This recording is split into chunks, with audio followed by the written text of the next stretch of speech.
Okay, so we are at the substance-related, addictive, and impulse control disorders.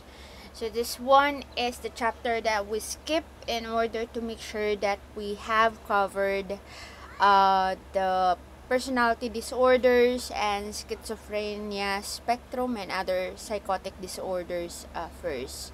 So without further ado, let's try and discuss this group. Okay, so this is the outline of the discussion of perspectives on the substance-related and addictive disorders. Substance-related and addictive disorders covering depressants, stimulants, opioids, cannabis, hallucinogens, and other drugs of abuse. And then we also have, of course, the substance causes of this type of disorders and its treatment. And then, of course, we're going to be covering gambling disorder and other impulse control disorders. So these are the questions that we are going to try and understand or answer. So first up, what are the features of substance-related and addictive disorders? What are the effects of depressants, stimulants, and opioids? What are the what causes contribute to the development of these types of disorders? And of course, how are these treated? And then what processes lead to gambling disorder, and what is considered as an impulse control disorders? Okay, so abuse of psychoactive substances, this is something that is not new. Even in the history before, there were already records of people abusing substances, even the naturally occurring substances, yung mga herbal medicines nila, there are already records about those in order to they use it in various ways in order to lessen the pain, in order to feel better. So those are the reasons why this keep on happening. So of course, these substances were there. It's either naturally occurring or it is how do you call this? Chemically made for specific use, 'di ba? Yung mga, like for example, yung mga gamot natin. So this is wide ranging in terms of there are side effects physiologically, psychologically, and behaviorally. And then of course, the effects itself are associated with a lot of impairments and significant costs. Okay, so substance use, not abuse or misuse per se. When we say substance use, it means to take moderate amounts of substance in a way that doesn't interfere with functioning, like like when we are told to take painkillers, diba? Sabi, ano ba to? Like for example, when we go to the dentist and we're told by the dentist, oh, take painkillers whenever it hurts or every 6 hours just to ease the pain. So that is in moderation, in the sense na you are following the prescription in order to lessen the pain using the painkillers or the substance itself. So that is substance use. Now, we are talking about substance intoxication, and this refers to the physical reaction to a substance. Like, for example, ayan, pag nalasing tayo, so that is substance intoxication because we are basically intoxicated with the alcoholic drink that we had. So, nakikita natin na may physical reaction tayo, like for instance with myself, when I get drunk or when I drink, I get the Asian Asian flush, or yung namumula mula leeg pa taas ng ulo. So hanggang tenga, and then parang I feel that my face is getting numb. So that is substance intoxication, wherein there is physical reaction after using a certain substance.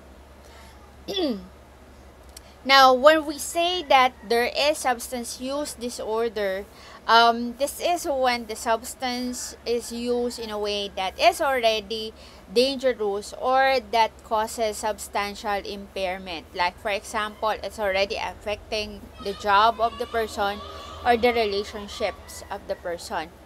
So, this is a redefined term na kasi when certain substances were illegal back in the day, so like for example in America, hindi talaga siya, marijuana use is not really legal before. So the use of marijuana, since it is kumbaga affecting how the people follow the norms or the rules or regulation, it was considered already as a substance use disorder because they keep on using marijuana despite of it being illegal in the country. However, it was redefined in this way wherein the substance use, it's going to be called a disorder if it's causing impairment in your functioning, such as your job and of course your relationship. So ganun niya na parang inayos or nire-define yung term ng disorder with regards to substance use. Okay, and then we also have this term substance dependence or addiction as another term, wherein there is at least 2 symptoms in the last year that interfered with his or her life or bothered him with a great deal. Okay? So, yan na. From substance use disorder, it can become or it can be substance dependence or addiction wherein, ayan, hindi na siya basta impairment lang. It's more than impairment in the functioning and the relationship of the person's life. Meron pa siyang ibang kinokos na problem.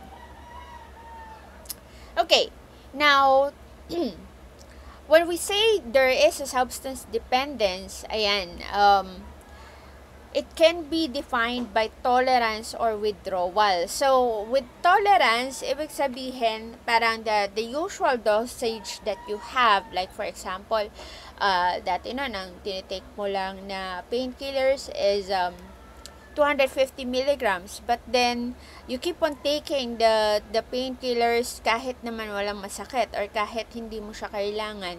So, tumataas yung tolerance ng body mo. Yung kumbaga, the 250 milligrams doesn't have an effect on you anymore. So, ang gagawin mo na, tataasan mo na yung dosage mo doon para magkaroon na siya ng effect na hinahanap mo as before. Or, the other term, withdrawal, ito naman when you suddenly take out the substance from your system. So, like for example, you keep on using, a good example would be, you have been taking caffeine every morning, and then suddenly, ayun, di ka na nagkape. So, bigla ka nagkaroon ng withdrawal from drinking coffee 2 to 3 times a day. You suddenly went to no coffee at all. So there would be a caffeine withdrawal in this case. And then, ayan, we can also say that there is substance dependence when we see a drug seeking behavior. Like for example, you keep on buying too much painkillers, you keep on buying too much marijuana kahit hindi mo naman siya kailangan, 'di ba? So or cough syrup, 'di ba? Dito here in the Philippines, ano ba yan? Dito na, here pa. Okay, here in the Philippines, usually one of the most misuse or abuse substances is the cough syrup. And we know that, especially in the early 2000s, yun yung madalas na nakikita natin na ginagamit ng iba para maging high. Ayan.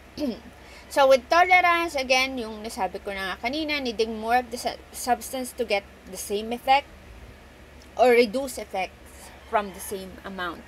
Kasi nga, as we continue consuming the same substances, the body will certainly build tolerance for the substance at some point, and we're not going to get the same effect as we have before. Kasi nga, the body is used to that substance inside the system. And then withdrawal, this is the physical response, ayan, when it's discontinued after regular use. So like for example, when I was taking my master's and I was doing my thesis, I was like drinking 5 to 6 cups of coffee per day just to be able to really write the things that I need to write for my thesis, and also at the same time do my job well, or do my jobs well. So, and then after I finish my thesis, so I stopped drinking 5 to 6 cups of coffee. Because I don't need it anymore. However, I didn't ease into it, meaning to say I didn't do it gradually. I just stopped drinking the 5 to 6 cups of coffee altogether. So there were physical response from my body. I was getting headaches. I was having this caffeine craving because my body was telling me the caffeine that you have ingested for the day is not enough. We still need coffee. My body was pretty much telling me things like that. So I was having a withdrawal from caffeine. Okay, so there are 5 main categories of substances. So first off would be depressants. So depressants are, of course, substances that sedates our behavior. Kaya nga siya depressant eh. It depresses the active behavior. Okay, so best example would be alcohol. So contrary to the beliefs that nagpapalakas to ng loob, alcohol actually depresses our behavior, or it lowers the activity of our behavior. Another group or another example would be the sedatives and the anxiolytics drugs. So these are the medications that are used for anxiety. Kasi nga mataas ang agitation nila. So we use anxiolytics to help depress or help to lower down the symptoms. And then of course we have stimulants. So the stimulants increases the alertness and elevates the mood. A good example would be cocaine and nicotine. So this is why a lot of people love to smoke, because they feel better when they smoke. A lot of smokers have told me this one, and this is how nicotine becomes addictive, because of the effects of the nicotine in their body. With the cocaine, ito yung usual na nakikita natin. Kaya most of the stereotypes that we have with drug addicts is that they don't sleep, because ang napoportray sa atin sa media or in dramas and in movies is the cocaine, and usually that's how they are portrayed by actors. They have this hyper vigilance kahit hindi naman sila na trauma, or they would be doing a lot of things kahit na wala naman siyang purpose, or they can stay up late, and even can forego sleep even though they are not ano ba to? They are not cause center agents. Okay, next we have opiates. Opiates are analgesic actually. So parang parang paracetamol ang datingan niya. So and it also causes some sort of euphoria. So and good example would be heroin, morphine and codeine. Now, heroin and morphine are these two substances were seen to be culprits to the soldiers' addiction, particularly morphine. If you have seen movies or documentaries during the World War II, a lot of the soldiers at that time had admitted to being addicted to morphine. Kasi pag natamaan sila or natamaan sila ng bala in some parts of their body, they would immediately inject morphine to that particular part, and that would ease their pain, and they would feel better. The euphoric feeling that they would have even though they had been shot would be there. So a lot of them had been addicted to morphine even after the war. Okay, and then we also have the fourth group. We have the hallucinogens. So this group particularly alters the sensory perceptions. Ayan, so medyo nagkakaroon ka ng nagtitrip ka. Ito yung slang natin dito. Nagkakaroon ka ng trippings. Kasi nga, I don't know how to explain this kasi nga, hindi ko na maalam kung ano yung feeling ng mga nagmamarijuana at nag-LSD, no? But one of the things that, or from what I've heard from people who use this, is that like for example, you're seeing a wall, right? In front of you, you're seeing a wall, and the wall, if I ask you to describe it, you would say, the wall is white, the wall doesn't have pictures in it, etc., etc. However, as per this people who use marijuana, they say that they see something else. It's not just a wall. Parang the wall is either alam niyo yung mga psychedelic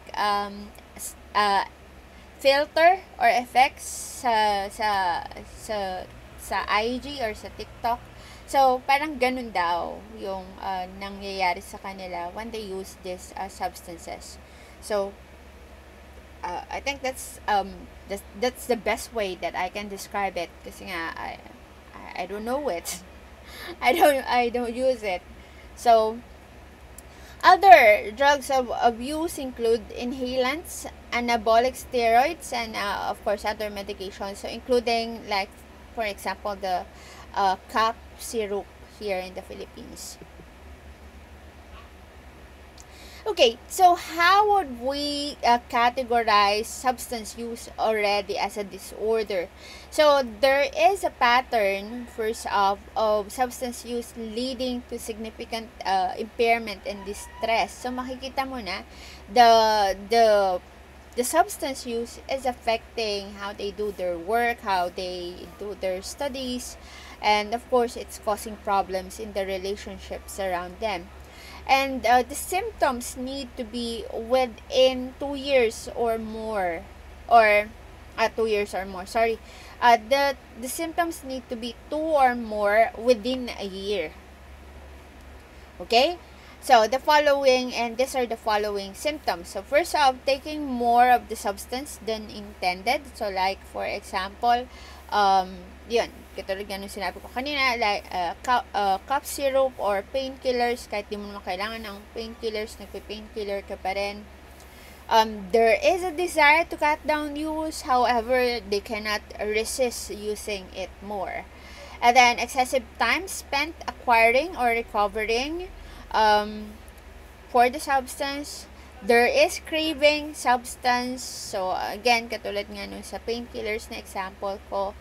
And then, role disruption. Pag hindi sila nakatake nun, they cannot perform their work. And of course, interpersonal problem. Meron kinukwento yung mga dati kong kasama sa work wherein meron silang isang psychologist before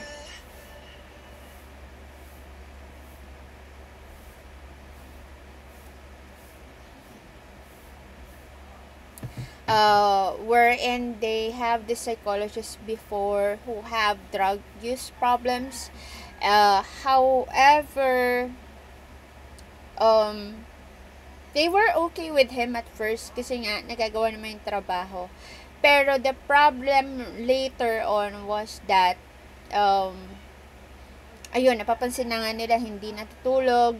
Nakakagawa siya ng trabaho, like for example, sa isang gabi 10 report or masyado na marami yung 10. I think siguro mga 5 report na tatapos niya, and given the nature of my work before, 5 reports would be very impossible in a normal state.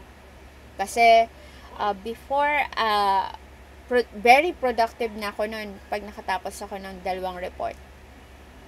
Kasi mahaba talaga yung mga reports namin since we're digging into the history of the client. So, pero siya nakakagawa siya ng 5 report sa loob ng isang araw. And it's because of drug use. However, yun nga, nagkaroon na ng problema when the said employee began to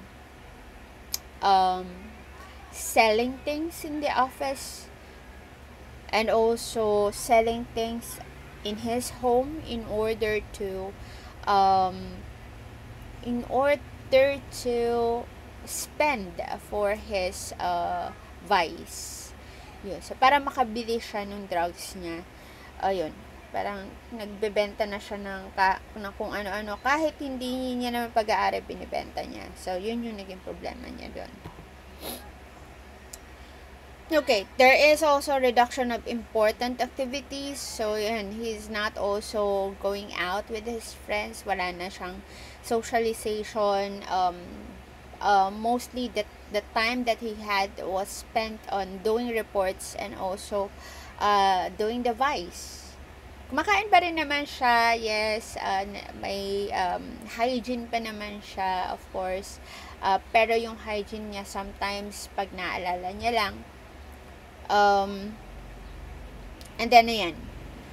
Nung medyo nakita na very problematic na, parang, syempre, since he's productive, it's okay, una, sa company, kasi nga, marami siyang report na natatapos. Pero nakita niya na nga na ninanakawan niya na nga yung company, ayan. So, sinabihan na siya na to stop it, otherwise, he will be terminated or fired. But, he didn't really stop it, and to the point that the office changed locks, parang ganun. So yun, yun yung naging problem. I don't know how long it went, pero definitely from the kwento, siguro it went for a year. Then, of course, there is tolerance in his case kasi nga parang before, konti lang yung pinibili niya, then dumami na nang dumami. Kaya nga, he resorted to selling things that is not his. I'm not sure if there is withdrawal, wala naman from the stories that were told to me. Pero yun yung ano niya. The same thing that I saw with yung tita ko, may drug addiction problem. Even before, Even when I was in elementary, I know that there was already a problem. Um, ano ba to? Tapos hanggang sa nagkaroon siya ng sarili niyang family, the problem was still going on. She had been sent to the rehabilitation facility when my grandparents were still alive, and even when they are dead, the family was trying to help her. Pero yun nga, she keeps on going back to the same vice. To the point na, ayun, it was causing problems within her family. Yung asawa niya, yung tito ko dati, kasi hiwalay na sila because of her drug addiction. He earns a lot of money. Kasi, ano siya parang, gumagawa siya ng stage, kasama siya sa production ng mga stage ng mga concerts, and malaki kita doon. So, yung mga devices nila, yung, like for example, entertainment, ano nila, dito sa family home namin, kasi we live in an extended family setting, sila yung unang nagkaroon ng flat screen na TV. So, talagang, ibig sabihin, maganda yung kita talaga ng asawa niya. However, may times na uuwi yung asawa niya, wala na yung bagong TV. And then, my cousins would have the latest phone.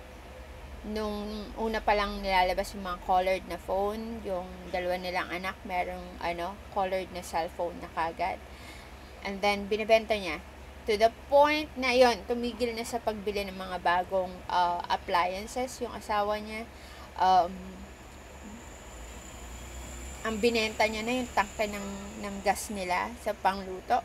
So, ayun. And then sometimes hindi niya na nagagawa yung mga duties niya as a wife. Kasi minsan hindi malinis. Pag pupunta kami doon sa side ng bahay nila, hindi malinis yung bahay nila, ang dumi-dumi, ang dami nakatambak na ligpitin, ang dami nakatambak na mga lalabhan. Minsan naghahalo na yung bagong laba at saka yung mga lalabhan pa lang. So, di mo na alam kung ano yung malinis na damit. So, that's how chaotic their life was because of this aunt's addiction. Okay. Now, the DSM-5 had spelled out the criteria for different types of intoxication. Okay? So, substance intoxication is for different types of substances. So, like for example, alcohol and stimulants. Okay? Substance use disorder naman, we have 4 different types of substances. And then we also have withdrawal from different types of substances. So, may pagkakaiba yung mga yon. Okay, so let's see this first. With the depressants, yan, like for example, alcohol-related disorders, yung psychological and physiological effects of alcohol, particularly to the central nervous system. Of course, since we're ingesting this, it's going to be transferred doon sa different parts ng ating system. So, unang-una, it will influence several neurotransmitter system. The specific target would be the GABA. And with that being the target, it increases the inhibitory effects, and this makes the neural cells worse at firing. Kasi, going back in cognitive psychology, we have what we call neural firing. And with the neural firing, pag mataas yung neural firing niya, ang ibig sabihin nun, active yung neurons natin in perceiving and sensing the environmental stimulus around us. So, like, for example, pag tatawid tayo, di ba? Mataas ang neural firing niyan and mabilis ang neural firing niyan kasi nga na-receive mo yung signals nung traffic sign or traffic lights. So, pag nag-green, automatic, di ba? Pag nag-green, it's a signal that you should walk. So, magwo-walk ka na kagad. However, when we have alcohol in our system, parang may delay. Nagkakaroon ng delay yung reaction mo. Kaya nga, di ba, parang susuray-suray ka. Kasi the neural firings are not really firing at a normal rate. Medyo bumabagal siya. Kasi nga, nagkakaroon ng, increase in the inhibitory effects. So, kailan lang ba tayo ganun, di ba? Ganun tayo pag inaantok tayo, right? Or bagong gising, hindi pa tayo totally conscious. However, when we take alcohol in our system, nagiging ganun din yung reaction ng neurons natin. Kaya nga medyo slurred din yung words natin. Yung parang, hoy, pare, di ba yung ganun. Pero akala mo, you're talking in a normal rate or in a normal tone of voice. Pero yun pala, lasing na pala, 'di ba? Meron ding SH yung mga sinasabi, lasing na pala, 'di ba? So and this is because of the effects of the alcohol in the neurotransmitter system. Okay. So, how does the alcohol travel through our body? So, we have here the ingestion, and then, yan, sa stomach, small intestines, it's going to also to our heart. Kasi remember, once it is digested, kung ano mang laman ng alcohol, it's going to be sent out doon sa oxygen, doon sa the oxygen through sa blood natin, 'di ba? So, and then mapupunta rin siya sa liver natin. So, kaya lahat affected. So, this is how it's traveling. Yeah. And of course, we know that the oxygen is going to travel to our brain. So, the oxygen na may laman ng alcoholic substance, yun. So, that's why it's affecting how we behave, so to speak. Okay, so, social drinking is okay. However, what is the effect of chronic alcohol use? So, unang-una, we have this one, intoxication. Ayun na yung lasing na. Yung sobrang dami nang nainom, diba? And then, we also have withdrawal.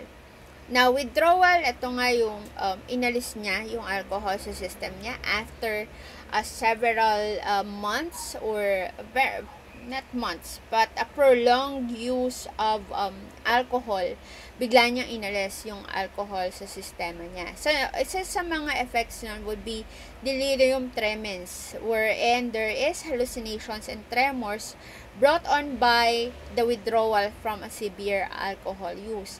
And this really happens. I remember one client who had schizophrenia, and also ang sabi niya, he tried to cope with it by drinking, kasi nga ayaw niya na daw makita yung mga hallucinations niya, ayaw niya na daw makarinig ng mga boses. So to be able to do that, the only way to escape them would be to sleep. So, yun, uminom siya gabi-gabi hanggang sa tumaas yung tolerance niya sa alcohol. Until such time na parang nakita niya na, hindi pala maganda yung epekto sa katawan ko. So, he stopped it altogether. Yun nga lang, ayun, mas bumalik, mas nagkaroon siya ng hallucinations, and then, yun, nanginginig yung kamay niya. Kasi nga, gawa nung sa alcohol. And then, if it's a pregnant woman who is drinking, pwedeng magkaroon ng fetal alcohol syndrome, wherein it will create problems in the developing fetus because of the alcohol use during the early months in pregnancy. So, some of this would be seen, impaired growth, stunted yung paglaki ng fetus, even postnatal or pagkalabas.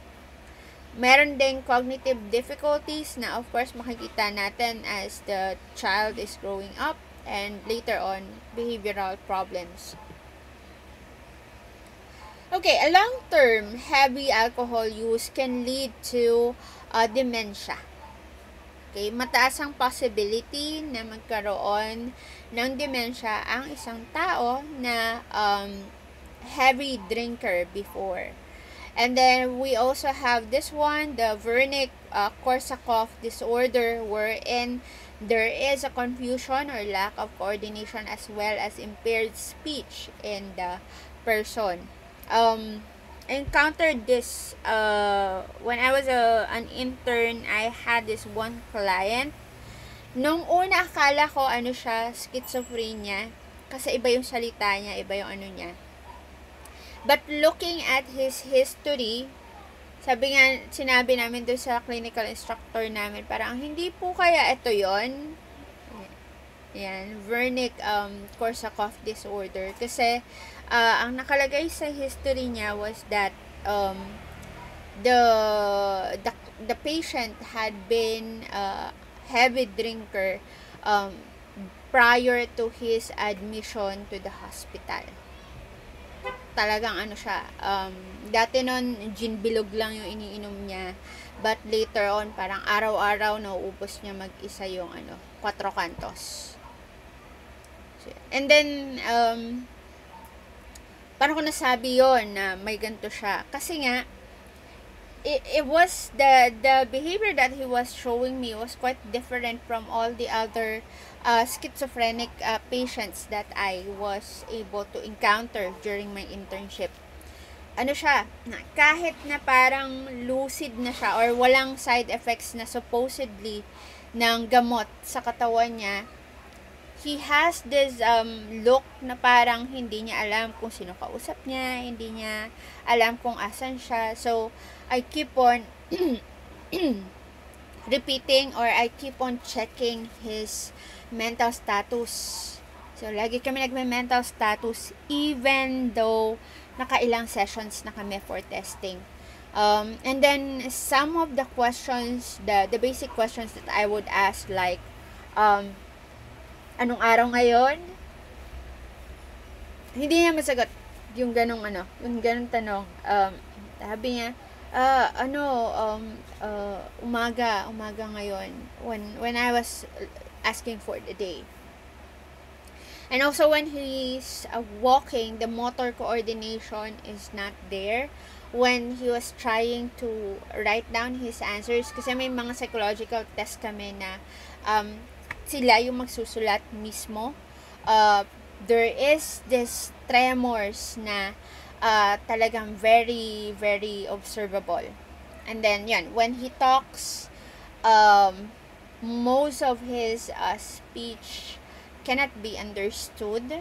Yun, kaya ang akala nung una siguro, it was schizophrenia because of they thought it might be word salad.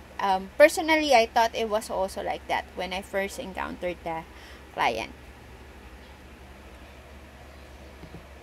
Alright, so what the use or statistics on the use and abuse? This one is again statistics in the US. I cannot find statistics here in the Philippines, sadly. So, yun lagi naman ang problema natin. So, hopefully, when you graduate or when you become practitioners, isa to sa mga ma-address nyo as a practitioner later on. Okay, so, most adults are light drinkers or abstainers. As per statistics here in the US, currently, or in 2018 statistics, about 50% of Americans drink. About 24.6% of them binge drink, like had 5 drinks on one occasion in the past month. And then there is about 16.6 million adults ages 18 years old and older that meet the criteria for alcohol use disorder. And the same is true of 600,000 plus adolescents ages 12 to 17. So this is the underage drinking. So even here in the Philippines, hindi pwede yan, 'di ba? You have to be 18 years old. 'Di ba pag bibili niya sa sa 7-Eleven, hahanapan ka ng ID actually. Dapat 18 ka na. Recent lang nila pinatupad yon sa tindahan. Like for example, may papabilin silang bata ng alak or beer. Recent lang nila dinisallow yon sa mga tindahan, yung mga sari-sari store. Kasi dati noon, by the way, we had a store here in our street. We had the biggest store actually when I was younger. So, isa sa mga binibenta namin was beer.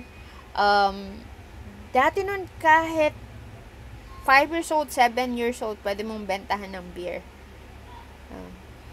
So, kasi we all know naman na hindi yung 5 years old yung iinom nun. Yung tatay yung iinom nun. Or yung tito or whatnot yung iinom nun.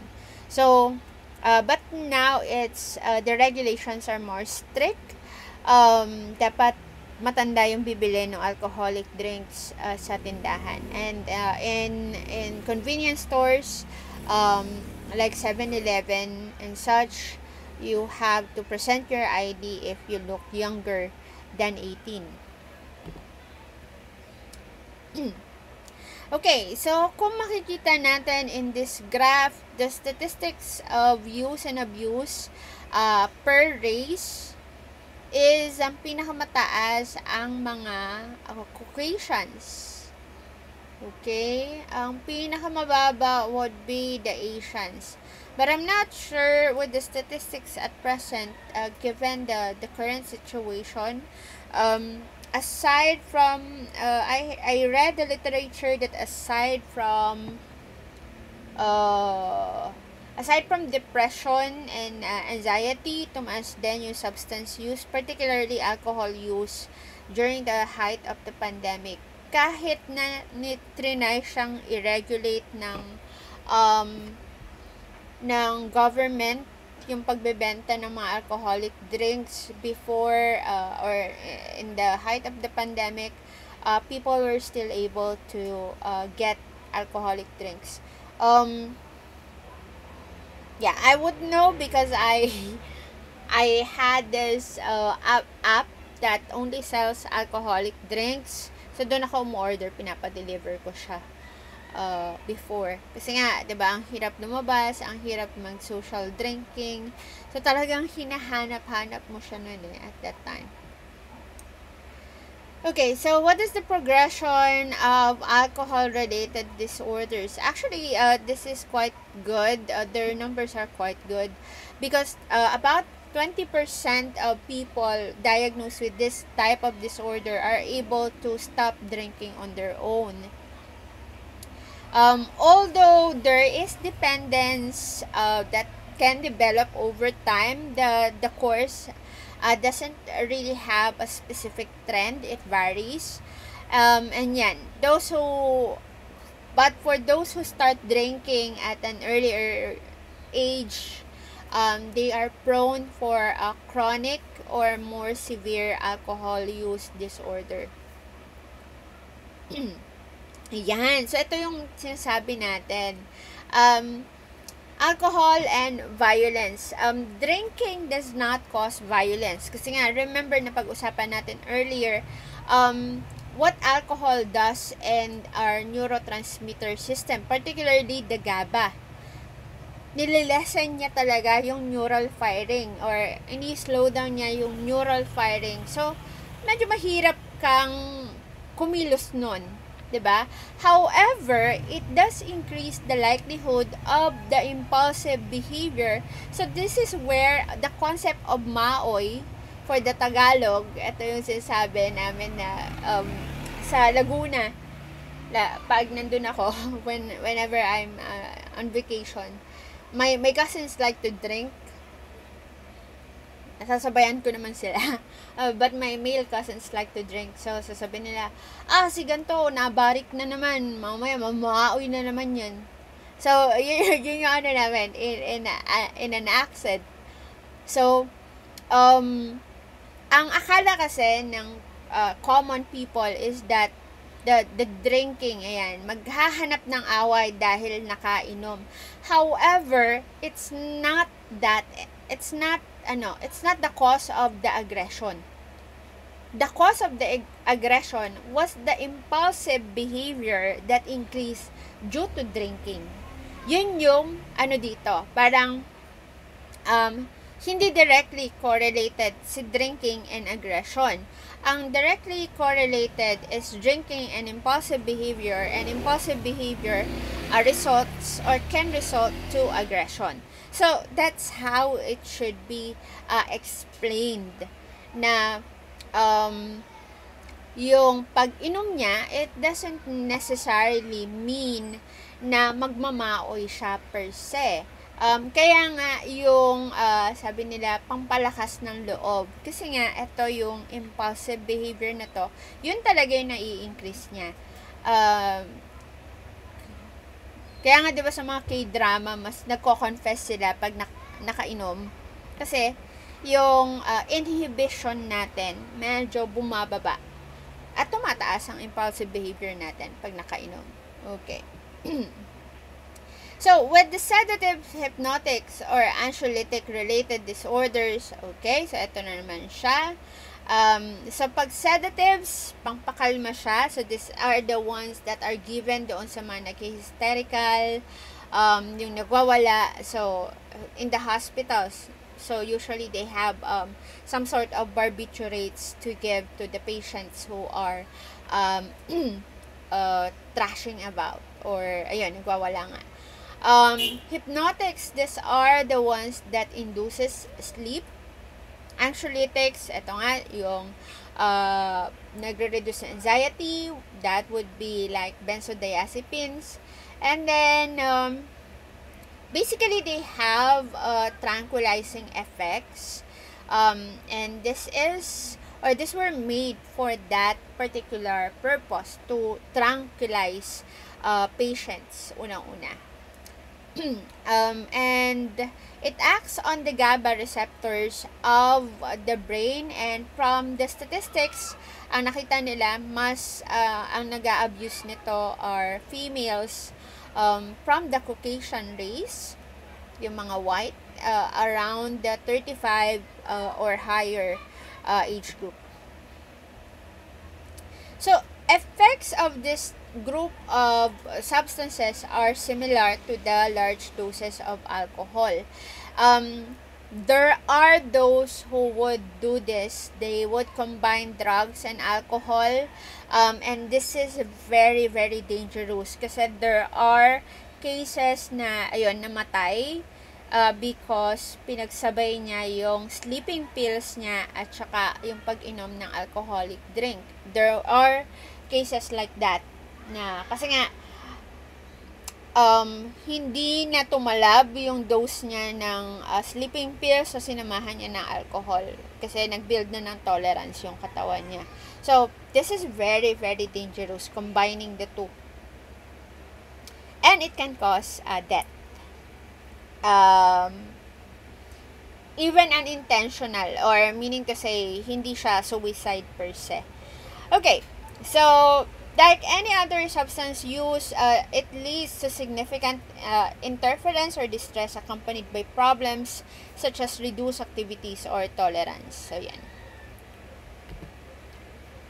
Just like with that previous case that I told you about. Okay, so stimulants, on the part of the stimulants, this is one of the most consumed drugs in the US. So, again, here in the Philippines, I'm not sure, but I think one of the most consumed substances here in the Philippines would be the alcohol. We know that kasi may nakikita tayong mga TikTok na and also with the construction worker, yun yung talagang mas affordable sa kanila, so yun yung mas binibili nila.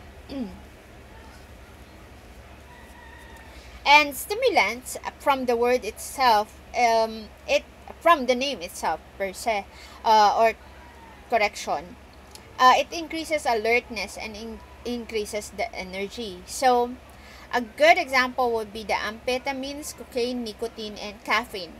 Again, caffeine is a stimulant, so there can be a caffeine dependence. As I was telling you earlier, nagkaroon ako ng ganyan, caffeine withdrawal and caffeine tolerance when I was doing my thesis. So, the DSM-5 criteria for stimulant intoxication, just like with the other substances, it can cause significant impairment or psychological changes as well. Aside from it, there is accompanying physical changes like change in the heart rate or blood pressure, dilated pupils, weight loss, vomiting, weakness, and chills. In my case, when I had caffeine, when I had caffeine tolerance and withdrawal, ang ano ko nun is mataas lagi yung heart rate ko.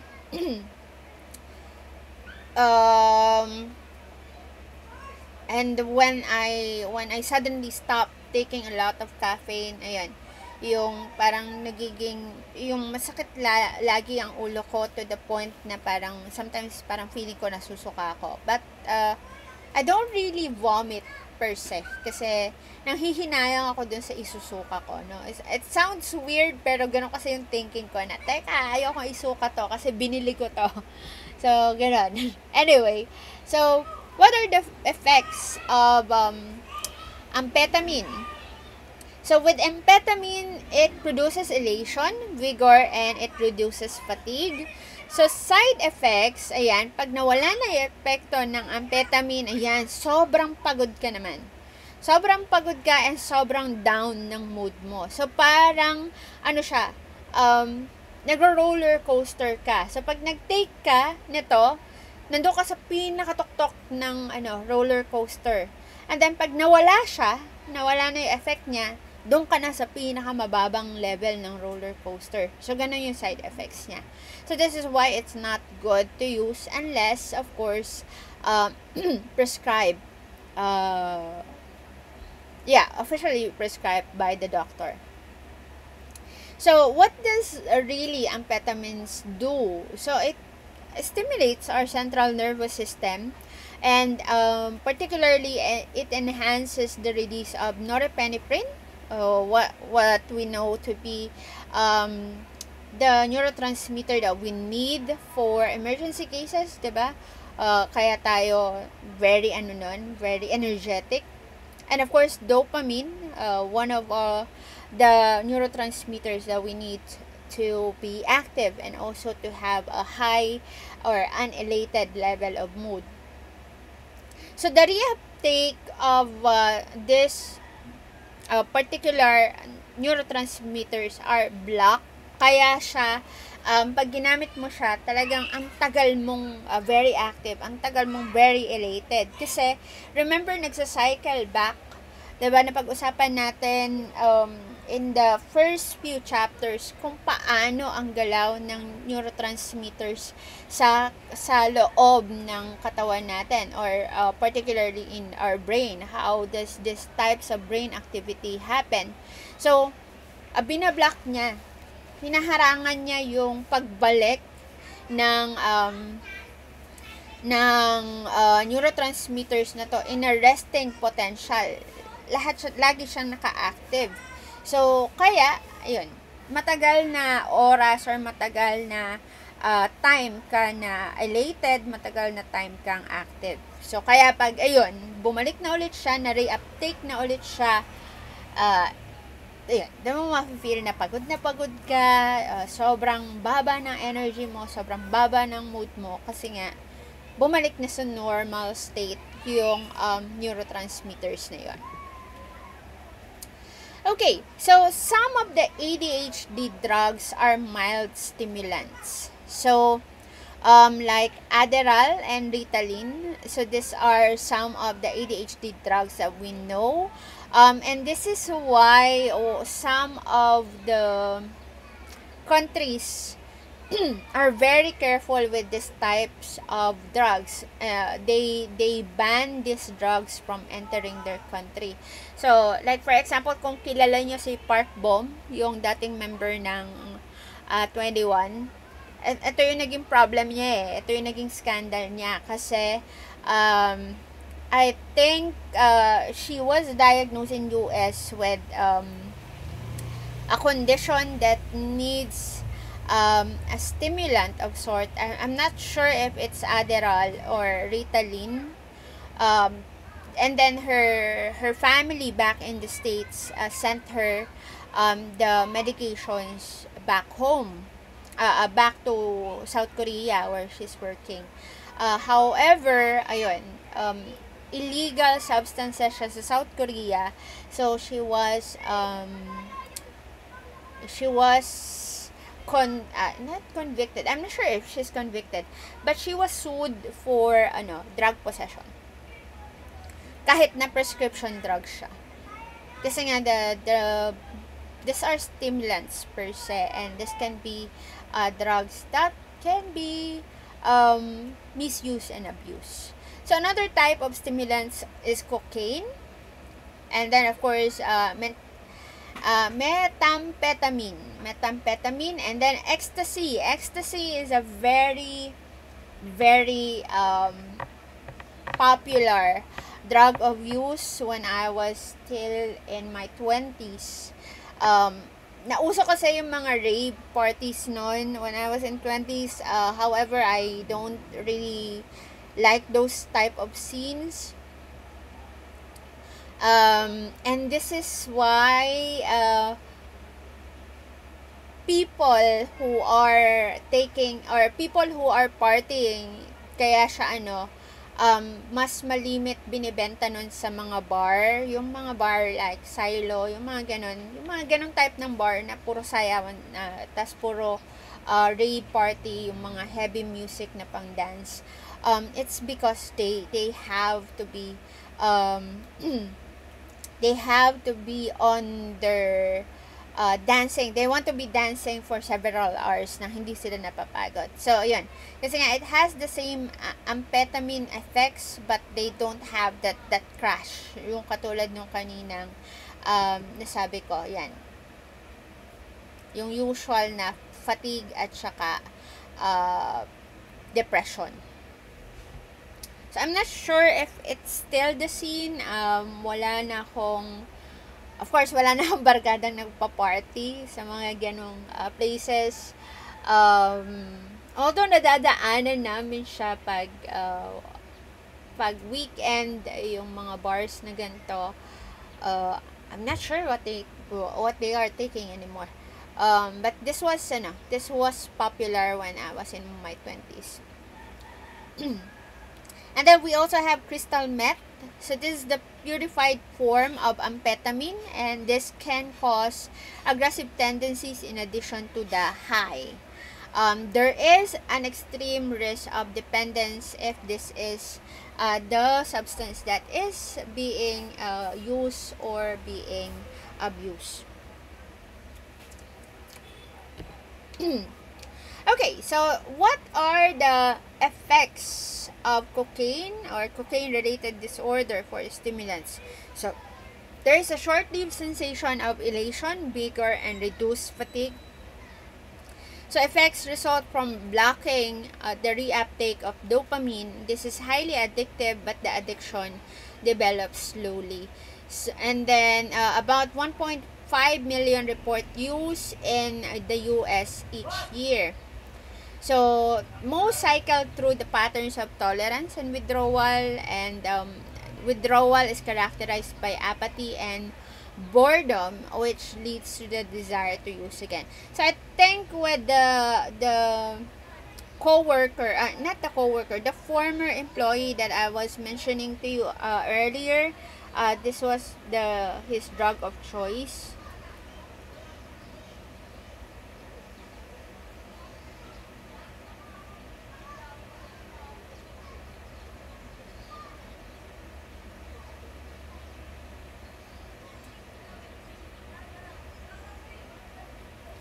So that's why ayun, hindi siya masyadong napapagod. Kaya nga siya nakakagawa ng maraming um, reports per day, especially at night. Okay, statistics. Black individuals or African American account for close to half admissions to emergency rooms for cocaine-related problems, followed by white individuals and Hispanic individuals.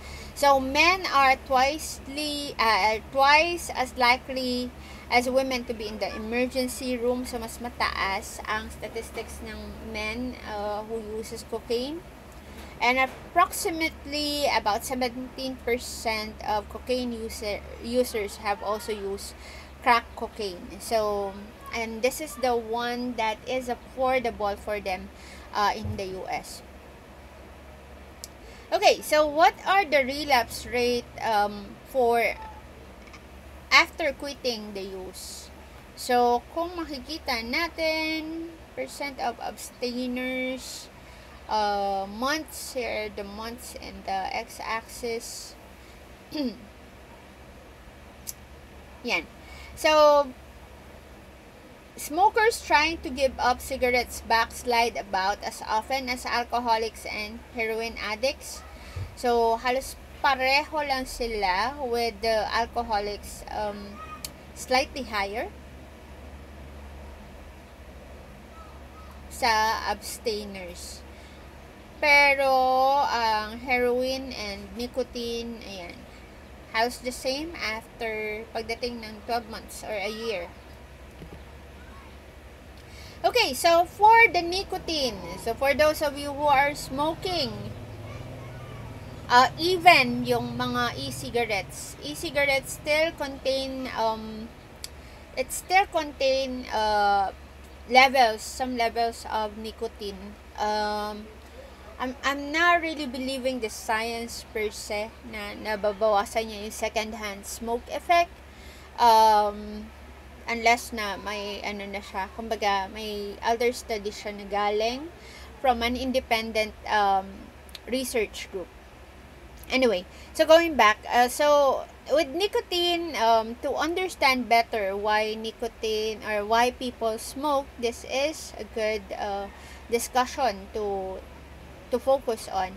So, nicotine actually stimulates the nicotinic acetylcholine receptors in the central nervous system.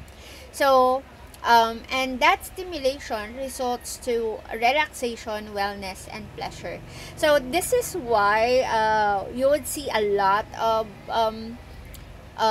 call center agents, especially yung mga voice accounts, sa US pa, doing this because of the fact na, ayun, nare-relax sila, na nabababa yung stress nila, especially after a very intense parang high escalation na call. So, kaya sila may smoke break. And with that one, dahil nga syempre sino ba naman ayaw ma-feel relax and well, the result is that it becomes addictive. And this is why the relapse is seen to be almost the same for alcohol and heroin addiction. Okay, so nicotine users dose themselves to maintain a steady state of nicotine. And smoking actually has a complex relationship to the negative affect. So, it appears to, of course, improve their mood, but only for a short while. If I remember correctly, because my dad used to be a heavy smoker.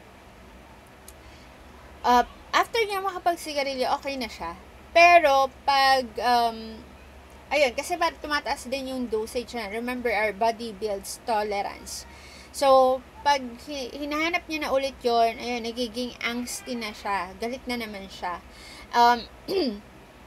And then, I remember also that time when my mom told him to quit smoking altogether. So I'm not sure if it's because of his nicotine dependence. But at that time kasi na-lay off na rin kasi siya sa trabaho. Parang ilang years na siya sa work na yun eh. So I'm not sure kung nagsama yung dalawa, the nicotine dependence, dahil nga pinastop na siya ni Mother Earth sa pag-smoke, and then ayun, nawalan siya ng trabaho. Kaya parang nagkaroon siya ng depression at some point in time. I think I was in elementary or in high school at that time. Ayan. So, after several weeks of daily use and pleasant symptoms upon stopping or reducing happen. So, this is for the tobacco withdrawal. Excuse me. So, insomnia happens, increased appetite happens. There is also restlessness, trouble concentrating, anxiety, and depression, as well as irritability. So, at the time with my dad kasi, they still have the cigarette sticks. Hindi pa uso nun ang vape. Wala pang vape nun. So, ito yung mga nangyari sa kanya nun, nung tumigil na siya na mag-smoke. And, this one in particular, napapansin namin sa kanya. Talagang lagi siyang galit. And then, ayun, di siya mapakali. Pag manonood kami ng TV, parang nag-channel surf siya. Tapos, pag kumari, nalipat lang namin na konti yung TV at that time. Gat na siya kagad. May point pa noon na binato niya yung remote. Nasira si remote. Tapos, nung pinagalitan siya ng nanay ko, ayun, ang sinisi niya kami kasi daw makulit kami. So, yun yung mga nangyari nun. So, the symptoms lead to clinically significant distress or impairment. So, in my dad's case, there was an impairment in his relationship with his family. So, fortunately, he was able to resolve that issue. Okay. Now, with caffeine-related disorder, so I think this is for me. Okay.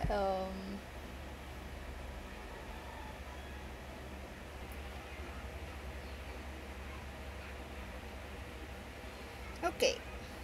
So, for caffeine-related disorder, caffeine is known as a gentle stimulant.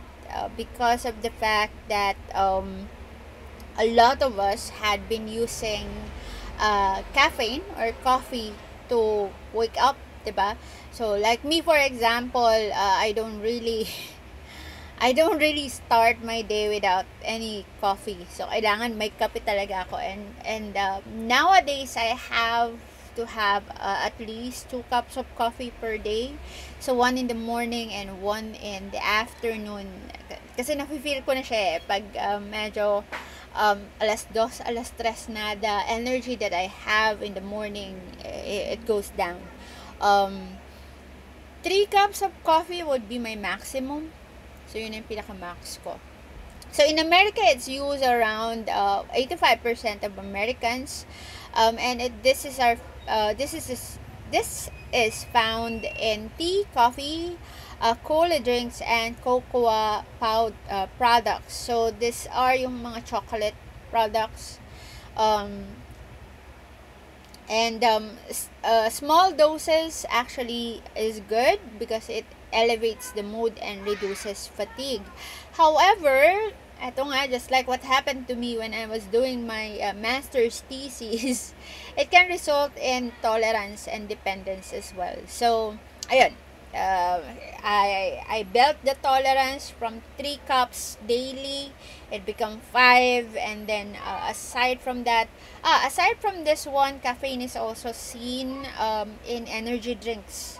Marami tayong energy drinks here in the Philippines, and pag titingnan nyo yung nutritional substance or information, may nakalagay doon na amount ng caffeine meron sila. So, ayun, nung time na nagtitesis ako, parang sinasabay-sabay ko sila, kape, iron yata yung energy drink na iniinom ko at that time, at saka yung I forgot the other one. Parang nasa packet lang siya. Parang juice na tinitimpla. Kasi yung iron, binibigyan kami ng ganun ng boss ko. So that we can make a lot of report at hindi kami sobrang baba ng energy level. So yan. So with caffeine, basically it blocks the reuptake of neurotransmitter adenosine, and the adenosine is for so this is for the ano ba to? Getting back the heart rate and to a normal rhythm. So this is why when we drink coffee, di ba parang nagpapalpitate tayo, lalo na pag nasobrahan. Kasi nga, dahil binablock niya si adenosine, hindi na bumabalik sa normal, or nahihirapang bumalik yung system natin dun sa normal heartbeat niya or sa heart rate niya. So, kaya nagkakaroon ng problema. Okay, so what is the caffeine criteria for caffeine intoxication? So, first off, there is a recent caffeine consumption and probably in excess. So, yung excess na yon, it depends doon sa digestion mo, kung ilan talaga yung nadadigest mo or kaya mo ma-digest. So, associated with physical symptoms including restlessness, anxiety, insomnia, flush face, diuresis, GI disturbance, muscle twitching, rambling thoughts or speech, elevated or irregular heartbeat, excitement, inexhaustibility, and motor agitation. So, symptoms can cause clinically significant distress or impairment kasi nga, since it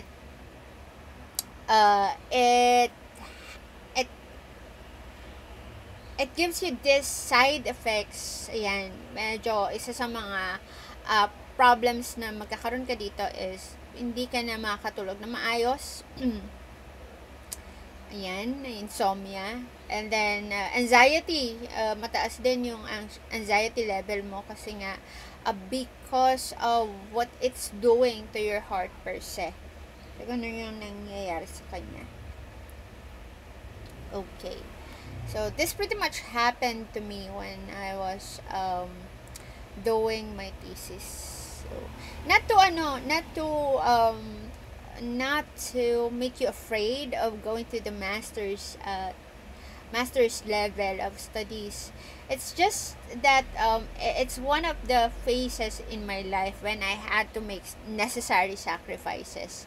So, kumbaga, parang inaano ko sa inyo na there are instances that you have to make those sacrifices in order to achieve something. Okay, next up would be the opioids. Now, with the opioids, this is a natural chemical that occurs in a plant, opium poppy, and it has some narcotic effects.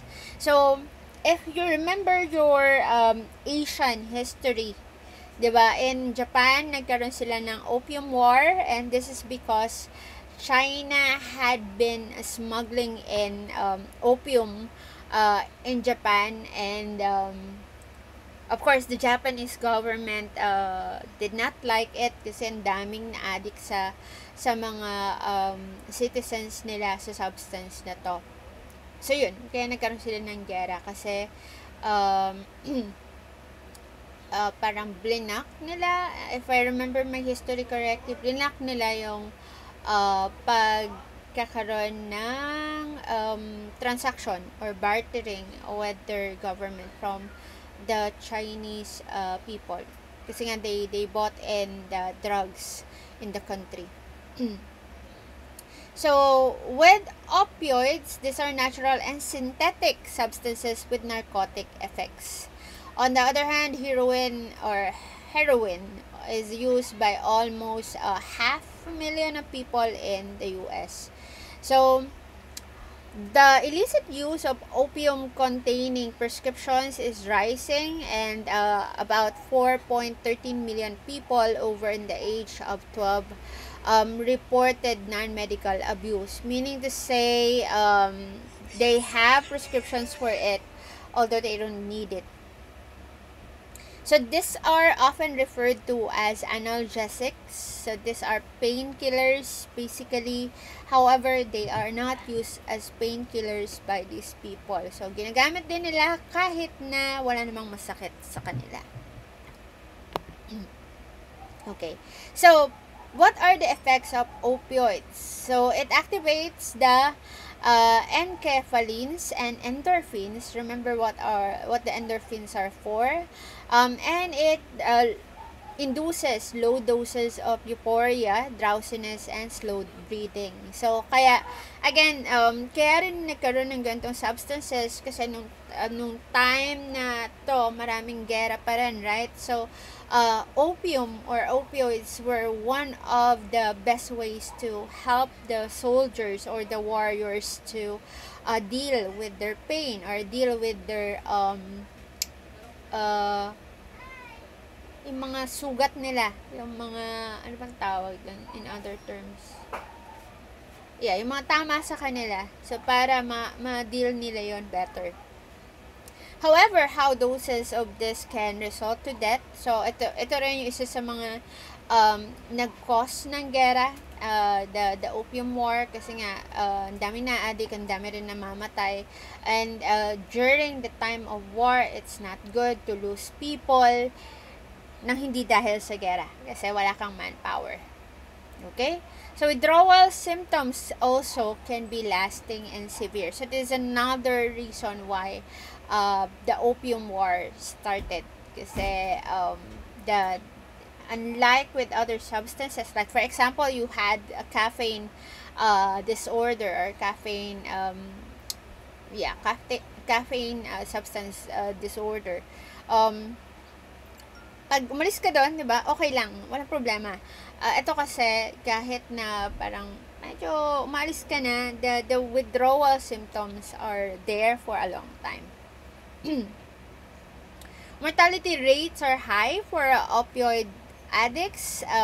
This is because of because of the doses that they are taking. There is also a high risk for HIV infection because of sharing of the needles.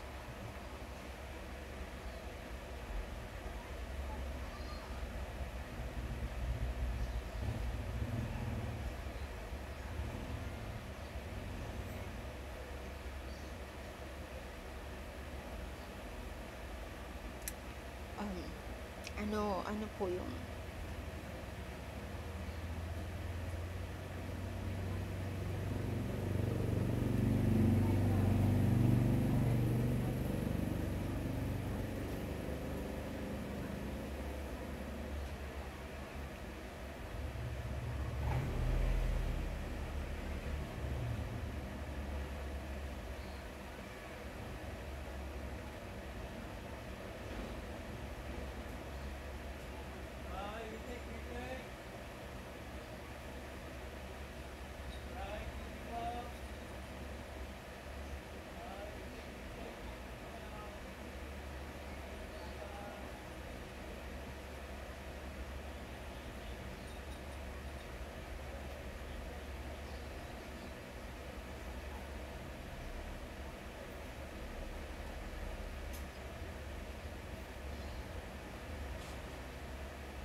Now, for cannabis-related disorders, we have marijuana, and marijuana is considered as a mild hallucinogen, and this is the most frequently used illegal drug because first and foremost, its accessibility.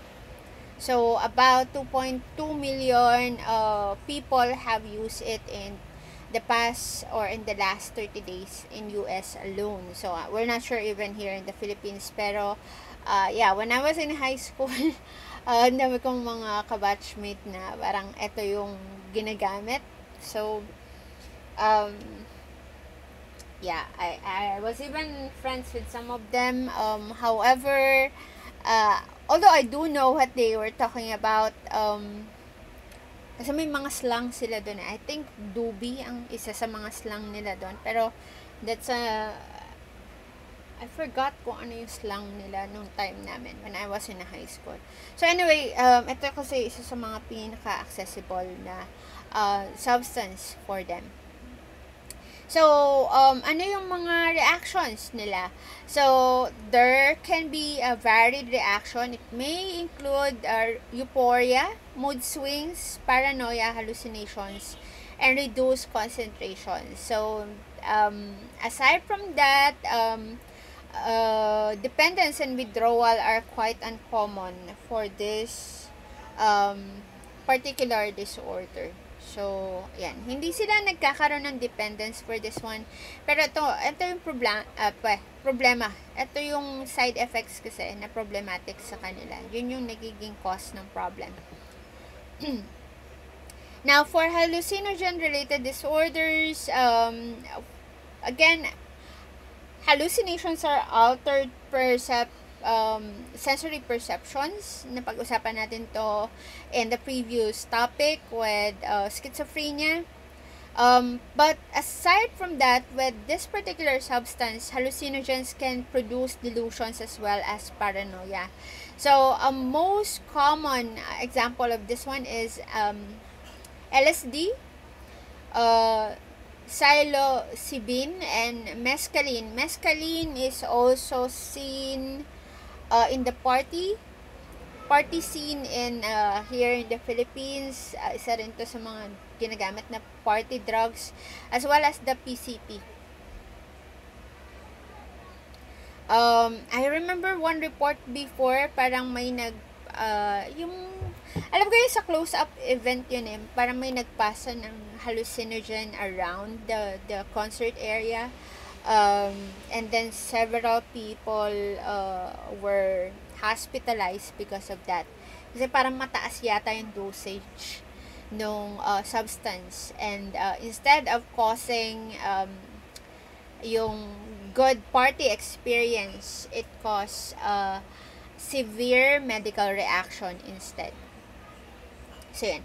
So, the problem with this one is that it builds tolerance quickly.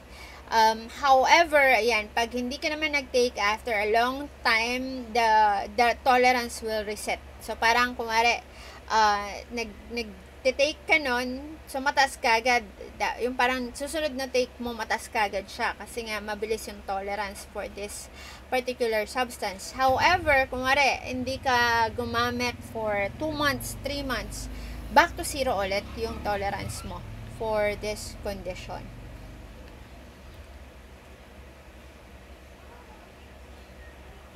Okay. Now, inhalants. Inhalants are the highest use of drugs during the early adolescence. So, these are found in volatile solvents. So, ito yung mga rugby. Okay? And ito yung nakikita natin na yung mga... Ang tawag namin ng dati, parang batang hamog when I was in college. In Manila, ang daming ganito. Tapos, parang may hawak-hawak na plastic na sinisinghot nila. May rugby sa loob nun. So, they would breathe it directly to the lungs. And, ayun, yung gusto nilang amoy na yun, or good examples of this one would be spray paint. May ganun siyang same substance as rugby. Hairspray, paint thinner, gasoline, and nitrous oxide. So, the effects would be similar to alcohol intoxication. Kaya makikita mo parang medyo, parang laseng yung datingan nila. And it produces tolerance and prolonged withdrawal symptoms. However, aside from that, there is also several negative physiological effects.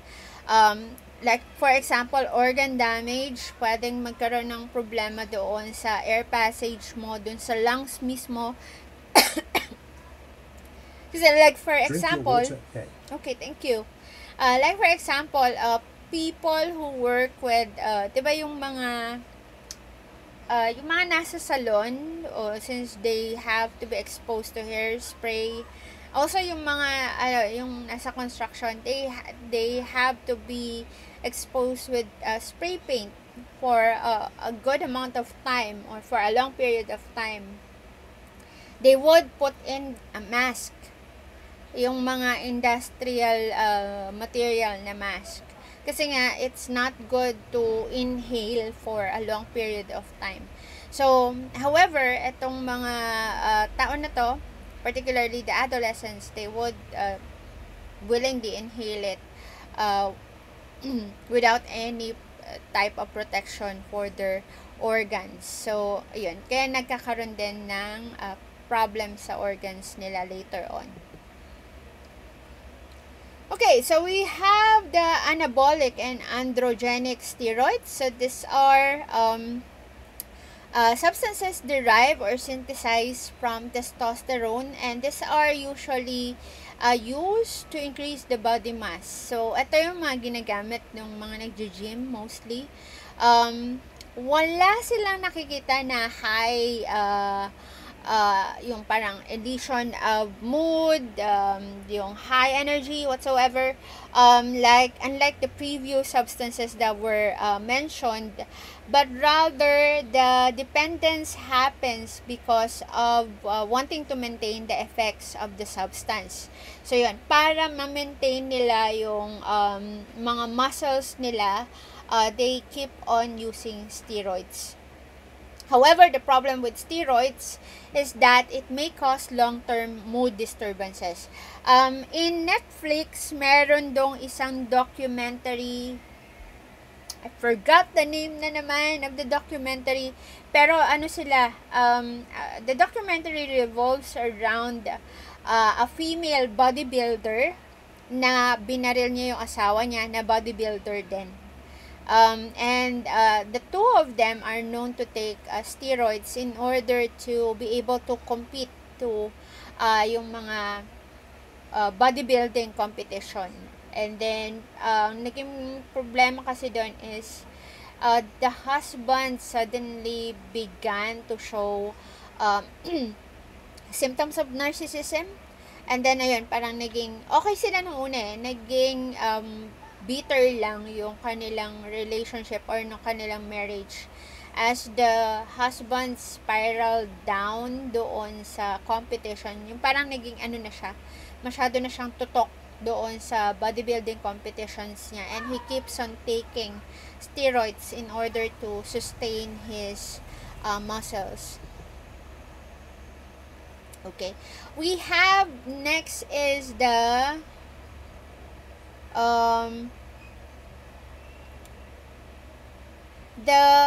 designer drugs, diba, social. So, the designer drugs, ito naman yung produced by pharmaceutical companies to target a specific disease. However, people have started to use them for recreational use na, hindi for the medical use. Okay, so this causes drowsiness, pain relief, as well as dissociative sensations. So we have the following examples. We have first of the ecstasy or molly. So this is also dami rin gumagamit nito ng mga young adults, particularly in the party scene. May mga gumagamit nito. Nexus, I'm not quite sure of this one, if it's popular here in the Philippines. Ketamine, actually, narinig ko lang to sa kapatid ko. Ginagamit din daw to sa party scene because of the dissociative sensations. The bath salts, I'm not sure with this one. I have not heard of this being used here. Now, in terms of the causes, yan, it has a genetic component actually. Certain genes are confer risk for heroin abuse for Latino and African American or the black population. With the alcoholism, ayan, genetic differences in alcoholic metabolism should be considered, which is greater than impact, which drugs are most effective for treating alcohol use disorders. So this is a reason why dun sa nakita natin kanina, medyo mababa yung level sa Asians ng alcoholism, and this is because of the alcohol metabolism. Remember, we have what we call the Asian flush. The Asian flush, apparently, if you have watched, kasi may pinanood ako noon, kasi nga, halos lahat kami magpipinsan, mahilig kami uminom, pero lahat kami namumula pag nakainom. So, apparently, the Asian flush is an allergic reaction. And remember, ang allergy nakakamatay. So, kailangan mawala muna yung flush na yon. In our case, or particularly in my case, pinapababa ko muna siya, or yun yung term ko doon. Pinapababa ko muna yung laseng bago ako uminom ulit, or pinapaalis ko muna yung pagiging pula ko, yung effect sa akin ng alcohol before I drink again. Otherwise, it might cause me to die. Because yun nga, since we're Asian, our alcohol metabolism is not the same for the white people and other races. So, with this one, there are also, kumbaga, hindi lang naman siya genetic marker per se, there are also other causes of alcoholism. So, pag may kayo sa family, alcoholic sa family, mataas din ang chances for you to develop alcoholism. Kasi nga nakita mo na yung behavior na yon. Okay? So, for the neurobiological influences, drugs affect the pleasure pathway in the brain. So, this is believed to include the dopaminergic system in the areas of the midbrain and the frontal cortex. So, older drugs may inhibit the GABA, which turn off the reward pleasure system. So, we have discussed some substances that affect this area. Kaya, parang doon nagkakaroon ng addiction, doon nagkakaroon ng part na, ayun, okay na to, sige, tapos na to, and then next na naman. Drugs are also seen to inhibit neurotransmitter that provide anxiety, negative effect. So, kahit, like for example, with the caffeine, so, diba, one of its causes or effects is anxiety, but then, a lot of people are still drinking coffee for in excessive amounts. Kasi nga, some of these substances inhibit the neurotransmitters that is related to this part. Okay, so a good example of this one would be here. Ayan, kaya maraming naninigarilyo. Okay, katulad ito, learning memory enhancement, kaya may iba na they feel better when they study after smoke, or they study better when they are smoking. Also, some like some of my cousins kasi smoke, so they would feel they don't have to eat after they smoke. Okay, now for the causes of substance-related, for the psychological dimension, ayan, early on, drug use may be seeking a euphoric high, like a positive reinforcement. So this is why there are a lot of teens who are drawn into drug use because of this one. Later on, the drug use will be seeking escape from the withdrawal or the crash, and this is for the negative reinforcement. So, dahil nga, parang, ayun, nag-build ka ng tolerance doon, kahit na gusto mo nang tumigil, ayaw mo naman maramdaman yung side effects niya or yung withdrawal doon sa substance na yon, kaya magte-take ka ulit. So, that is negative reinforcement. So, substance use as a means to cope with the negative affect. So, like, for example, self-medication, tension reduction, diba? Like, for the smokers, they use it as to reduce their stress. Drugs offer also escape from life stressors. So those people na they cannot really, or they feel so overwhelmed with um, the stress that they have in their lives, they turn to drugs to escape this even for a short while. Okay, for the opponent process theory, still in the psychological dimension, we have the drugs themselves are the easiest way to alleviate feelings of the withdrawal. So, yun nga, dahil ayaw mo ng withdrawal symptoms, you take the drugs again. Cognitive factors, role of expectancy effects. People use drugs when they anticipate positive effects. So, like for example, in my case, I take coffee because I feel that coffee will help me get through my day better.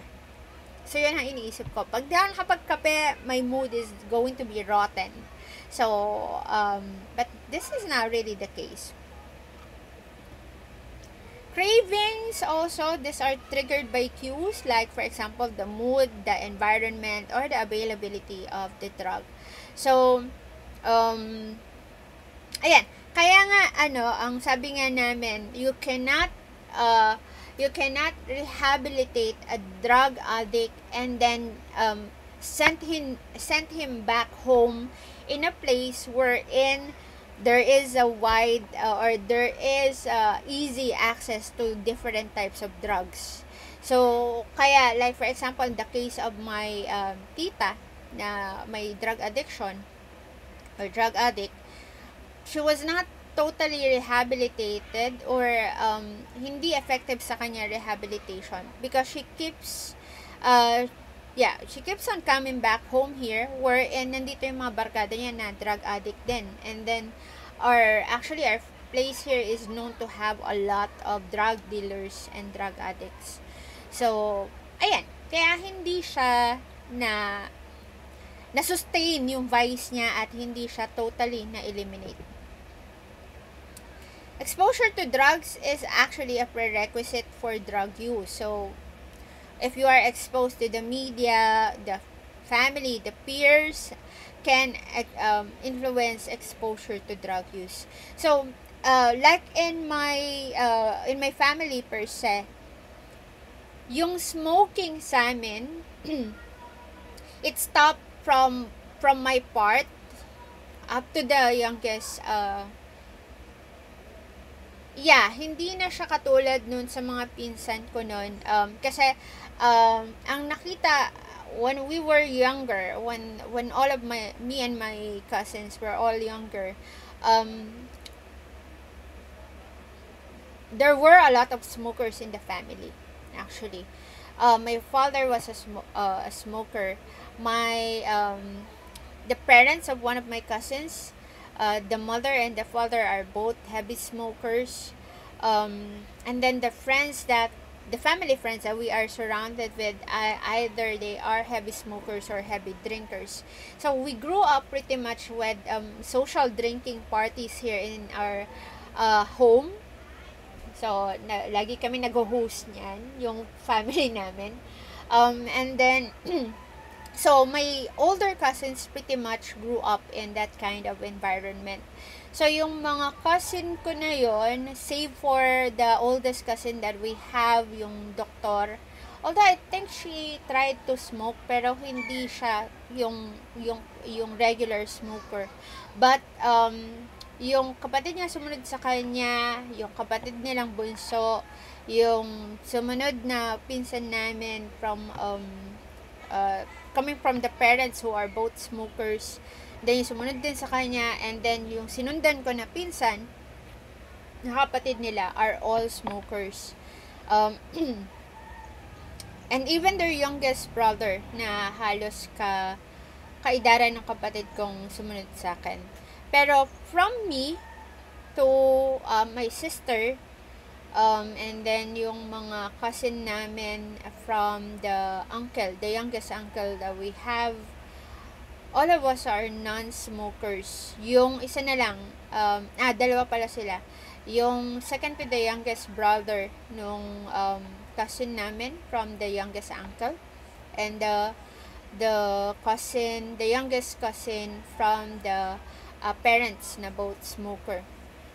So yun kasi, kumbaga, in terms of the age namin, hindi na ganun karami yung smokers sa amin magpipinsan from me onwards because of the fact na hindi na kami masyado, at that time hindi na nag-host ng drinking parties yung family namin doon sa mga friends nila, ng mga kaidara nila, because some went away, some died of course, so wala na mga ganong exposure. And then ayan, parents or the family appear critical. So yan, parang lahat na lang ng ginawa nung tao mali. So they would turn to drugs. I think that is what drove my tita to do drugs. She felt that she was criticized. Firstly, because she's adopted. She's not really biological child of my grandparents, so yun siguro isa sa mga reasons. Also, ayan, with the social part, societal views about drug abuse, this is a sign of moral weakness, a failure of self-control. This is also a sign of a disease which is caused by some underlying process. So what is the role of cultural factors with this particular condition? So, with the influence of manifestations of substance abuse, so like for example, some cultures expect heavy drinking at certain social occasions, so like in South Korea, and this is true when we get there or when we visited the country, kasi nga ang bet namin ng friend ko was the K-drama experience. So nag-visit kami nung parang nila, yung sidewalk bar nila, yung parang tent lang, 'di ba? Yung napapanood natin sa drama. And we really saw a lot of people drinking quite heavily. Parang nakaka-3, 4 na bote na silang soju. Tapos na sila, yung iba na yung way ng pagsasalita nila, lasing na talaga sila, but they still keep on drinking. So nung una, I thought it was because of the climate, because it was winter when we visited. So syempre talagang malamig, as in malamig talaga nung time na yon. Naka-3 patong ako na damit, yung aking damit of course, and then yung thermal na turtleneck ko, and then yung aking padded na jacket. So it was really cold at that time. I think it was negative 13, negative 7 if I'm not mistaken. And then we went out at night kasi yung mga snack bar na yun usually sa gabi lang naman sila open.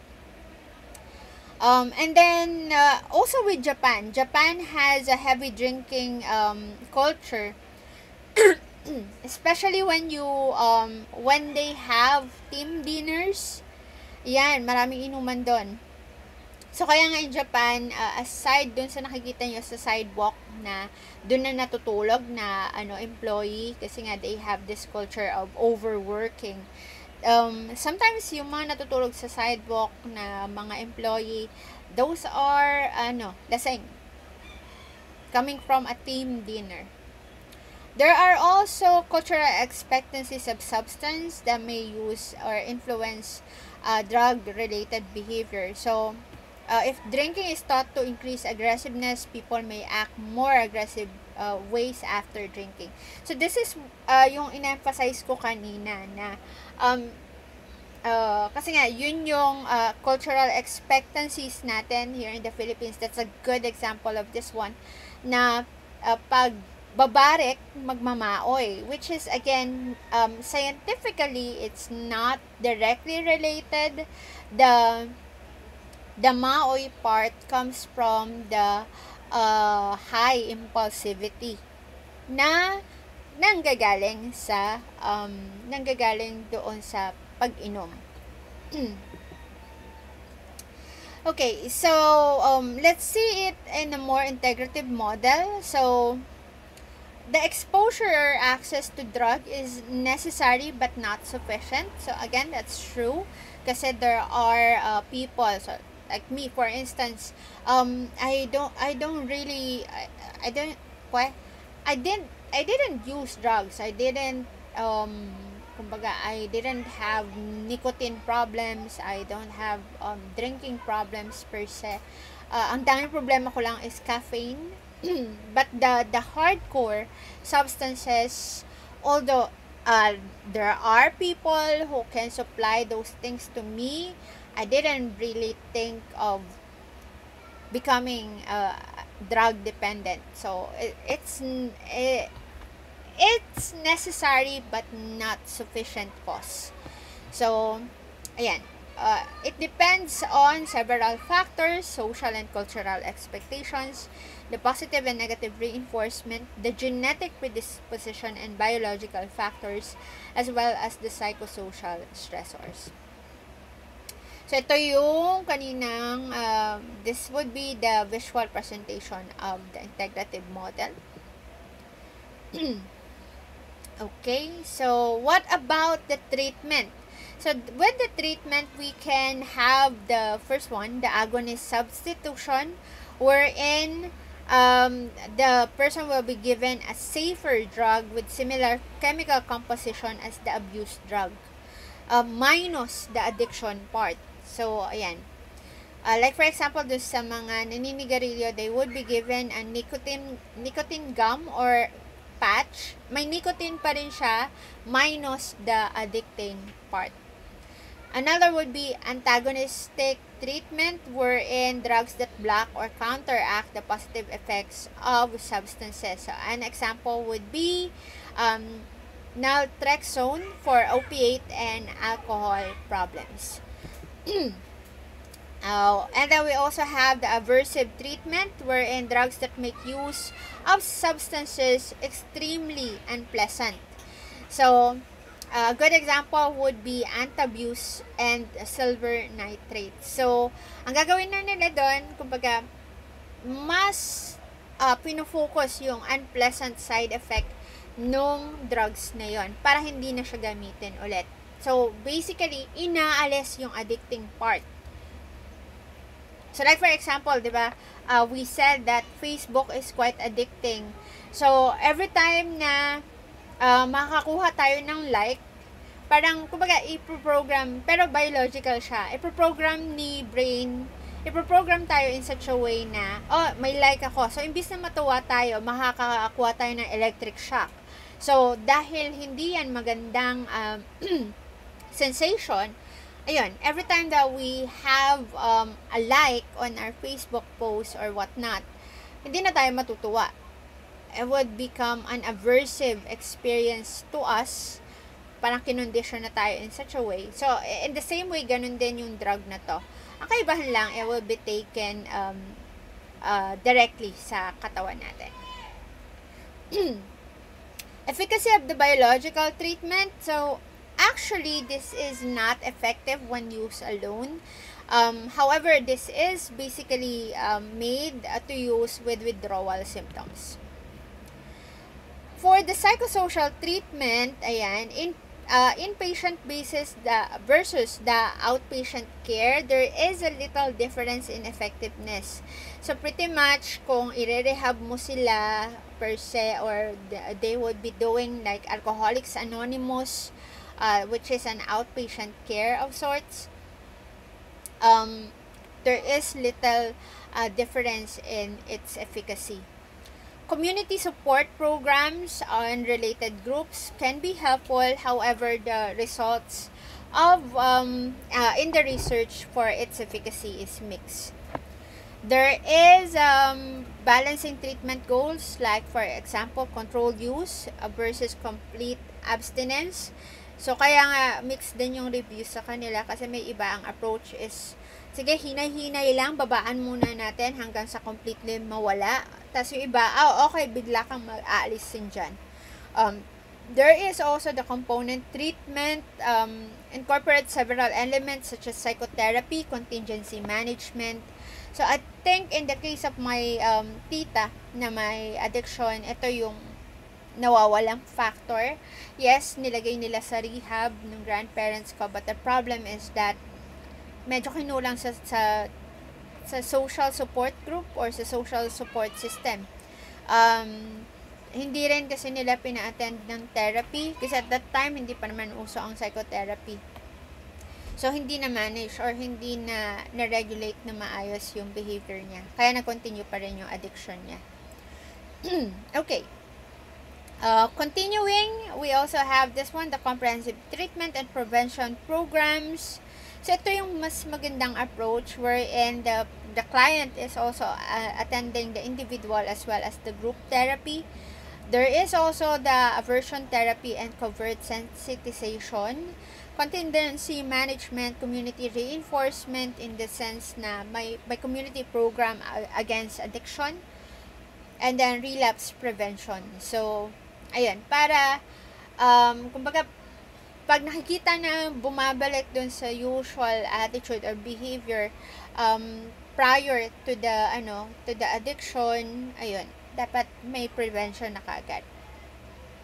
Preventative efforts, recent shift away from education approaches.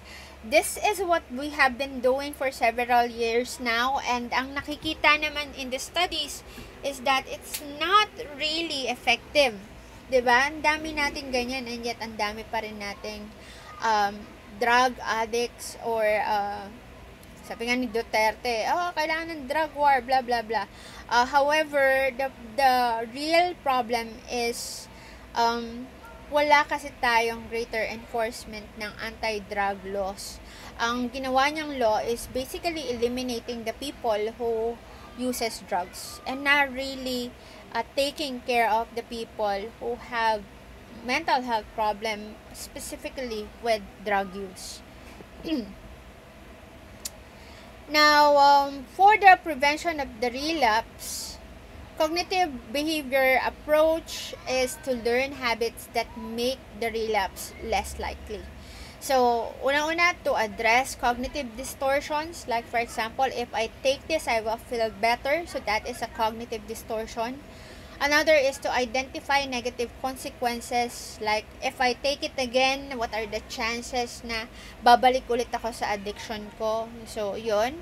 Another is to increase motivation to change. And I think this is where it's, wherein this is, the cooperation of the client is really going to matter. Kasi kahit sabihin mo, ikaw pa yung pinakamagaling na therapist, if the client is not that motivated enough to change, it will not make any difference.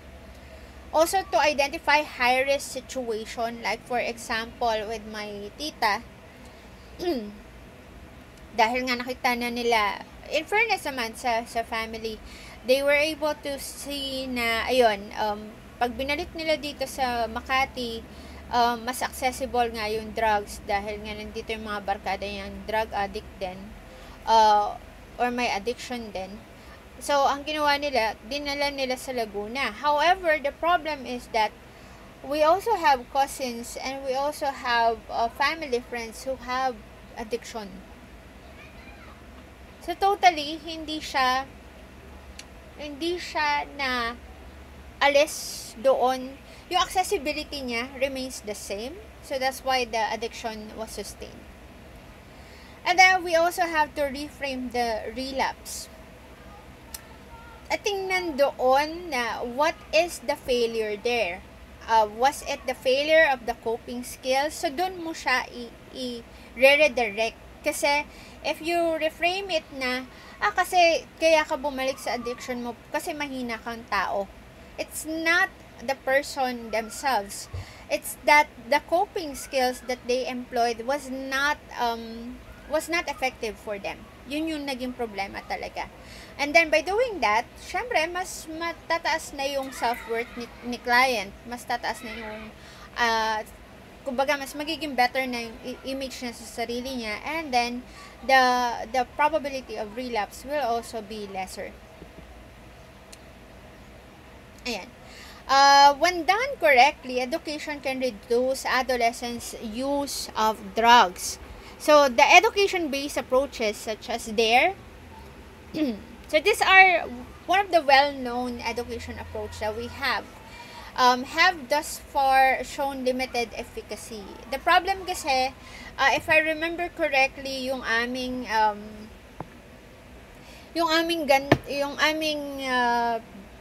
DARE program, hindi siya effective in a way na ang sinasabi lang kasi, katulad din ng sex education natin dito, ang sinasabi lang kasi sa atin is the negative effect per se sa atin, but not the specific negative effect.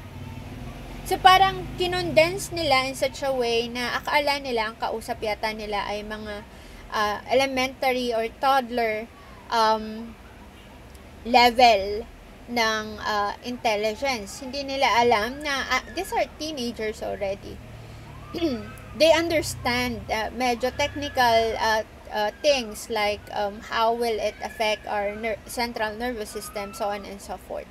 So, I think if the approach was like that, more technical kaysa sa vague na, masisira ang buhay mo pag ginawa mo yan, masisira ang buhay mo pag ganito. Kaysa yung mga ganon na parang sobrang preachy, and then adolescent pa yung ginawan mo ng ganito during the rebellious age, kaya hindi siya effective. I think it would be better if you approach it, or if they approach it in a more matter-of-fact manner. Kasi nga, at least the teens will realize na this is the truth, this is what will happen. Aside from this one, the community-based skills program have shown promising results. So despite the failure of the education-based approach, cultural changes may also prevent substance use. Like for example, social perception of smoking has become less favorable in recent decades. So, in the same way then, yung alcoholic or yung pag-inom, medyo bumaba na rin yung cultural perception or social perception. So, hindi na tayo yung tipong, inom ka na naman, alcoholic ka na talaga, blah, blah, blah. So, it became more acceptable, kaya parang hindi na nagtatago yung tao sa pag-inom nila or pag-smoke nila, and they do it more in a way na whenever they just feel like it. Hindi yung they would do it every time that they would stress because of this judgment. Okay, so to summarize this particular group of disorders, this covers 5 classes: the depressants, the stimulants, the opiates, hallucinogens, and other drugs of abuse. So the diagnosis includes intoxication, withdrawal, as well as substance use disorders. Aside from that, many substances activate the dopaminergic pleasure pathway, and from this, it can be seen that the psychosocial factors interact with the biological influences, thereby creating more room for the addiction to happen.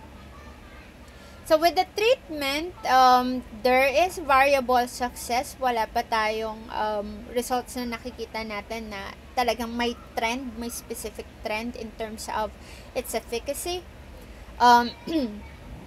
A person who is highly motivated to get better or to get out of the addiction is the person who is seen to do best. And it is important to use a more comprehensive approach rather than just one approach. Okay, so moving on with the other types of disorders. So first off, we have the gambling disorder. So this is the new disorder in the DSM-5, and this is classified under the addictive disorders. And this is because of the thing that happens to us, or the reward system per se, that we have experienced whenever we win in gambles. Recurrent gambling, of course, leads to clinically significant distress or impairment, and genetic studies have shown similarities in biological origins of gambling disorders and substance use disorders. So this is why there are instances that nag-overlap yung dalawa or nagiging comorbid sila. Meron kaming kapitbahay dati, diba? Very colorful ang neighborhood namin. So akala niya wala akong pake, pero I observed these people in my neighborhood. We had a neighbor before na after the death of her husband, she began going to casinos. So nagka-casino siya. And then, parang, every night na yon, noong una parang okay lang, parang, kasi the situation was that, syempre she was grieving, parang, bata pa kasi siya, I think, mid-40s, I was just beginning my career then, nung nabalo siya. So, syempre, to help her with her grieving, one of her friends started to invite her to casinos to pastime. Kaso yun, medyo nalulung na siya sa pagkakasino. Kasi nga, nakakatuwa casinos are set up in that way in order for you to spend more money. So, nagkaroon na siya ng parang addiction to gambling. And then, after that, dahil nga kailangan mas siya, yung lagi siyang gising kasi mas buhay ang casino pag gabi. So she started taking up drugs. Yun, doon na siya nagkaroon ng problem talaga. At that time, yung mga anak niya, kaidaran ko lang din, ayun, hingi ng pera doon sa mga anak niya to sustain her vice. So yun naging problema sa kanya. Okay, so this is associated with 4 or more symptoms within a year. So, halos katulad ng substance use disorder. So, difficulty stopping or reducing the gambling. Restlessness, irritability when trying to cut back with the gambling activity. Need to gamble with increasing amounts of money. So, this is true in my neighbor's case. And there is also frequent preoccupation with gambling activity. So, in her case, it went to a point that she started,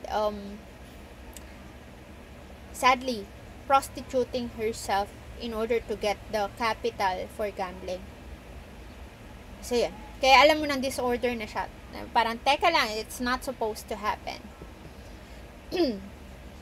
Yan. So, gambling when distressed, attempting to win it back after the loss. So, ito yung mga lagi sinasabi. Hindi. Lalo na sa mga sabong. May mga cases din ako na ganyan. Tatawag sa akin, yung asawa ko nalulung na sa online gambling. Yung asawa ko ninanakawan na ako. Tapos sabi niya, ibabalik niya daw yung pera ko. Mananalo daw ulit siya. Yung dodoblehin niya pa daw. Yung mga ganun.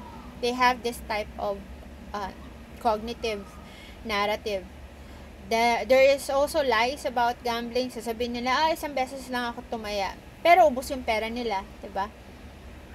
And then relying on others for financial support to the point of stealing from other people. So there are a lot of cases like that.